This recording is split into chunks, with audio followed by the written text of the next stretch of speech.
ரூத்தின் புஸ்தகம் 3வது அதிகாரம் 1வது வசனம். பின்பு அவள் மாமியாகிய நகோமி அவளை நோக்கி, என் மகளே, நீ சுகமாய் வாழ்ந்திருக்கும்படி நான் உனக்கு சௌக்கியத்தை தேடாதிருப்பேனோ? என்ன அருமையான வார்த்தை! இந்த சரித்திரம் நமக்கு தெரிந்ததே. ரூத் நகோமியின் மருமகள். ரூத் மட்டும் நகோமியின் மருமகள் அல்ல, ஓர்பாளும் நகோமியின் மருமகள். 2 மருமக்கள்.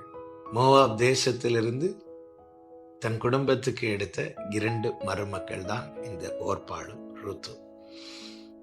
நகோமி வாழ்க்கையில் ஒரு பெரிய துயரம். கணவர் மரித்து விட்டார், பிள்ளைகளும் மரித்து விட்டார்கள். இப்பொழுது மோவாப் தேசத்திலிருந்து பெத்லகேமுக்கு புறப்படும் போது இருவரும் அழுகிறார்கள். ஓர்பாளும் அழுகிறாள், ரூத்தும் அழுகிறாள்.